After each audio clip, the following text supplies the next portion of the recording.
इससे अच्छा ही होगा कि प्रशासन हम लोग के ऊपर बुलडोजर चला दे। आदिवासी मुख्यमंत्री है, लेकिन आदिवासी ही इस प्रदेश में प्रताड़ित कैसे होते हैं? सरकार से मैं ये पूछना चाहती हूँ, बोलते हैं सरकारी जमीन है, शासकीय जमीन है। हम लोग के आने वाले पीढ़ी लोग कहाँ जमीन खरीद पाएंगे यहाँ पे? जिला प्रशासन का फरमान जारी हुआ है, मंत्री हुआ है, उसके बाद ही हम लोग का घर इस टाइप से टूट रहा है। फिर भी एक आदिवासी परिवार को न्याय नहीं मिल पा रहा है। इसमें 8 एकड़ और कुछ डिसमिल जमीन है। वो सीजी बॉक्स चैनल अगर सब्सक्राइब नहीं करे तो कर लेवा, लेकिन सबसे जरूरी बात सब्सक्राइब करे के साथ साथ तुमला 10 रुपया प्रति महीना सीजी बॉक्स ला देना है, ताकि जिन हिसाब से तुम चैनल देखना चाहा था हमार टीम बढ़े, हमार काम धाम बढ़े, तेकर से कम से कम महीना में 10 रुपया और अधिक से अधिक जतका तुम्हारी इच्छा, लेकिन हर महीना देना है भाई। जोहार।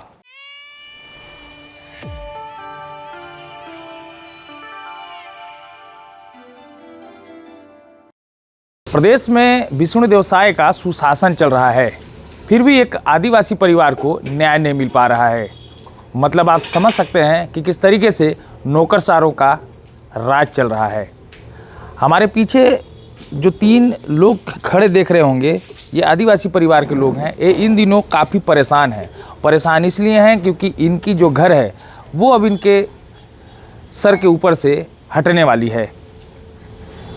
जिला प्रशासन का एक बेतुका फरमान आता है, जिसमें उनके द्वारा ये कहा जाता है कि इन्हीं के घर के जस्ट बगल में पंडित सुंदरलाल मुक्त विश्वविद्यालय का छोटा सा एक कमरा है, जिसके लिए इनकी जो ज़मीन है उसे एलाटेड कर दिया गया है। लगभग 1 एकड़ 40 डिसमिल का जो ज़मीन है वो उनके नाम से एलाटेड है, ऐसा जिला प्रशासन का फरमान जारी हुआ है। इन्हें 2016 में नोटिस भी जारी हुआ था और कहा गया था कि आपका जो ज़मीन है वो आप अवैध तरीके से यहाँ रह रहे हैं, लेकिन इनके पास जो प्रमाण है वो 1959-60 का प्रमाण है कि इनके जो पुरखों के जो नाम से यह ज़मीन एलाटेड था, और वो उनके हाथ में कागज़ भी है।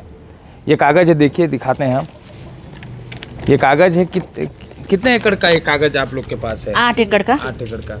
ये क्या सेटलमेंट कागज़ है? ये सेटलमेंट कागज है, अधिकार अभिलेख के माध्यम से बना हुआ था। हाँ, तो क्या इसमें दर्ज है?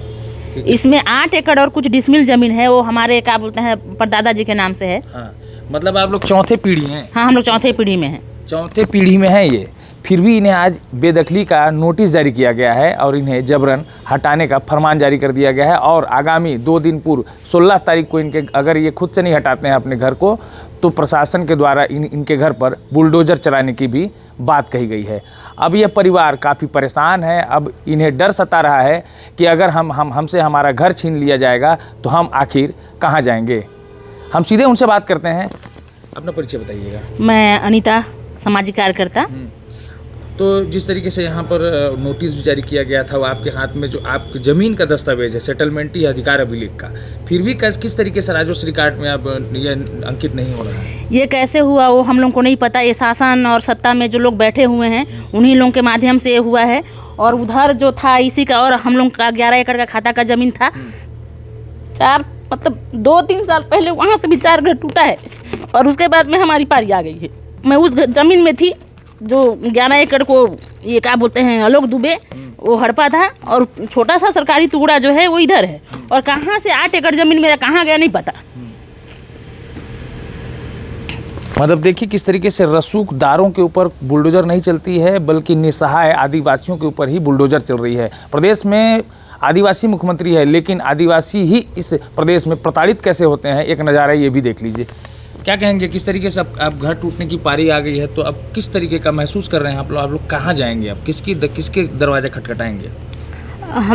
मुझे तो दरवाज़ा किसी का नहीं दिख रहा है। अब हमें तो रोड में रहने का ही एक मात्र रास्ता दिखाई दे रहा है। मेरे छोटे छोटे बच्चे हैं, मेरे बूढ़े माँ बाप हैं, मेरे ससुर जी अभी बिस्तर में पड़े हैं। बताइए मैं उनको कहाँ लेके जाऊँगी?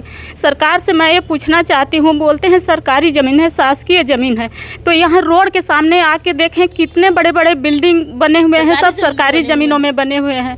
और 152 पट्टा के उन लोग पट्टा बनवा लिए हैं। तो हमें भी बोलते हैं अगर हमारे पास इतना ही पैसा रहता तो हम भी 152 पट्टा की क्या पट्टा नहीं बनवा लेते। तो सरकार का इतना ही निर्दयी हो गया है कि हम गरीबों के लिए कुछ भी नहीं है, कुछ भी नियम कानून नहीं है। आपके हाथ में तो प्रमाण भी है, आपके नाम से अधिकार अभिलेख में अंकित है, आपके पूर्वजों के नाम से, फिर भी आप लोगों को इस तरीके से हटाया जा रहा है। तो क्या लगता है, आप लोग सुरक्षित हैं आज प्रदेश में? आदिवासी मुख्यमंत्री? नहीं, हम लोग सुरक्षित नहीं है भैया। आदिवासी मुख्यमंत्री हुआ है, उसके बाद ही हम लोग का घर इस टाइप से टूट रहा है। और उसी के वजह से ये जो बीजेपी सरकार जब से यहाँ आया है तब से चुन चुन के हम लोग के साथ इस टाइप से घटना कर रहा है। हम लोग को मरने के अलावा कोई चारा दिख ही नहीं रहा है। बड़ी बात कही है इन्होंने, मरने के अलावा। सीधी सी बात है, अगर घर अगर किसी के सर से ही छत निकल जाए तो आखिर वो मरेगा नहीं तो करेगा क्या? क्या कहेंगे आप? आपके पिता अब बुजुर्ग हो गए हैं, बीमार हैं, और ऐसी स्थिति में प्रशासन का तुगलका फरमान आ गया है। अब आप ही के रिकॉर्ड को अब शासकीय बताया जा रहा है। क्या करेंगे सर, हम लोग तो एकदम परेशान हो गए हैं। और क्या देख रहे हैं, मेरे पापा यहाँ बिस्तर में सोए हुए हैं, कब से पड़े हुए हैं। हम लोग पीढ़ी दर पीढ़ी, मेरा चौथा पीढ़ी है, तो तब से हम लोग यहाँ रहन बसन कर रहे हैं। और अचानक से यहाँ प्रशासन आके एक घर को तोड़ने का वो फरमान जारी करके गया है कि शुक्रवार तक घर खाली कर दिया, अन्यथा तोड़ दिया जाएगा। आप सामान निकाल लीजिए, अन्यथा आपको जेसीबी चला के तोड़वा दिया जाएगा घर का। उसका जिम्मेदारी हम लोग नहीं हैं, और प्रशासन उनके साथ आके तोड़ देंगे, ये सब बोल के गए सर। किनके नाम से अलाट कर दिया गया है 1.5 एकड़? ये पंडित विश्वविद्यालय सुंदरलाल शर्मा के नाम से अलाटमेंट कर दिया गया है। और बोलते हैं पंडित विश्वविद्यालय का ज़मीन है, इसको आपको छोड़ना ही पड़ेगा।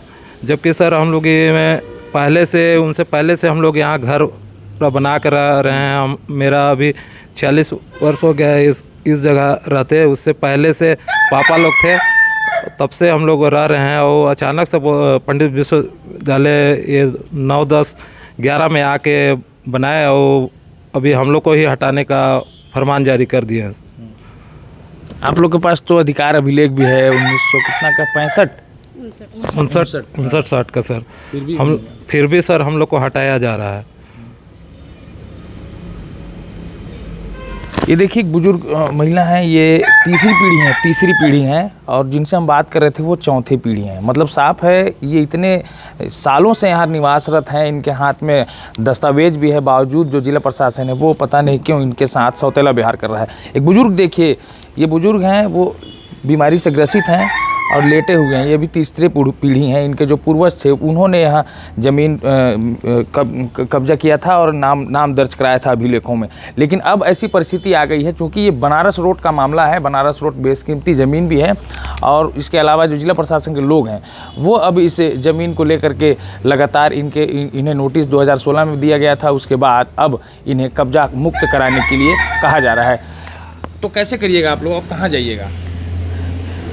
हम लोग के पास वही सर, मरने के अलावा कुछ दिख नहीं रहा है। इससे अच्छा ही होगा कि प्रशासन हम लोग के ऊपर बुलडोजर चला दे। सबसे पहले इनके ऊपर चलाए, उसके बाद हम लोग के ऊपर, हमारे बच्चों के ऊपर बुलडोजर चला के हम लोग को मार ही दे, ज़्यादा अच्छा रहेगा। कहाँ जाएंगे इतने बच्चे को लेके हम? तिल मरने से तो अच्छा है सर, एक ही बार सभी को मार दें, ना रहेंगे ना लड़ेंगे। क्योंकि जब तक जीवित रहेंगे तब तक तो लड़ते ही रहेंगे। प्रशासन तो हमारे खिलाफ कोई ठोस ऐसा सबूत करेगा नहीं कि ज़मीन इन लोग कई वर्षों से यहाँ निवास करते आ रहे हैं तो इनकी ज़मीन है, ऐसा तो कभी प्रशासन करेगा नहीं, ना ही कोई सरकार करेगा। कोई भी सरकार आए हमारे खिलाफ, हमारे पक्ष में कोई भी नहीं बोलेगा। ये दस्तावेज कलेक्टेड से ही निकला हुआ सत्यापित प्रति है, लेकिन अब ये अगर इस दस्तावेज को निकालने जा रहे हैं तो वो नहीं मिल पा रहा है। सब मामला नहीं, पूरा हम लोग केस लगाएंगे करके, पहले तो इनको मतलब बुद्धि नहीं था, बिना पढ़े लिखे लोग थे।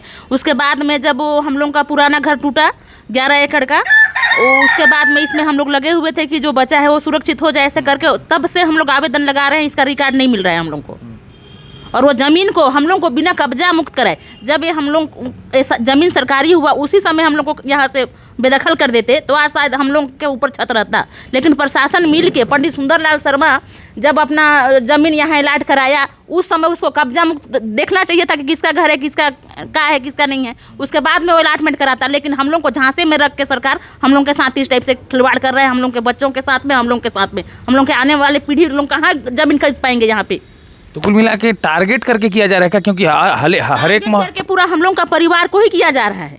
ये यहाँ पे गोंड परिवार लोग का देखे बेशकीमती ज़मीन है, तो 4 लोगों को तो प्रशासन कानून ये सब मिल के हटा दिए, उनका घर तोड़ दिया, आग में जला दिया। उसके बाद में ये इनकी पारी है। क्योंकि हर मोहल्ले में तकरीबन शासकीय भूमि है और लोग बाहर से आके रहे। बाहर में जितने भी बाहरी व्यक्ति देखिएगा, हर जगह बाहरी व्यक्ति हैं। इधर ब्यूटी प्लाजा है, उससे आगे भी ज़मीन है, उनको किसी को नहीं दिखा। लेकिन आज ये संस्था इनको मिला हुआ है पढ़ने लिखने के लिए, और हम लोग के बच्चे लोगों को क्या बोलते हैं, भीख मांगने के लिए। इससे अच्छा यही होगा कि हम लोग के ऊपर वो गाड़ी ही चढ़ा दें, हम लोग को मृत्यु ही दे दें। बिल्कुल सही बात है, क्योंकि अंबिकापुर शहर के अलग अलग इलाकों में नजूल ज़मीन में बाहरी जो लोग हैं वो काबिज हुए हैं और अपना बेशकीमती घर बनाकर निवास कर रहे हैं, लेकिन जिला प्रशासन उन तक पहुंचने से शायद डरती है। यही वजह है कि आदिवासी परिवारों को ही टारगेट करके इस तरीके के बेजा कब्जा हटाने का जो तुगलका फरमान है वो जारी करती है, और एक परिवार अब सड़कों पर आने को मजबूर है। हो सकता है अगर इनकी छत अगर टूट जाए तो कहीं ये बंजारों की तरह इधर से उधर ये भी भटकते नज़र आ सकते हैं।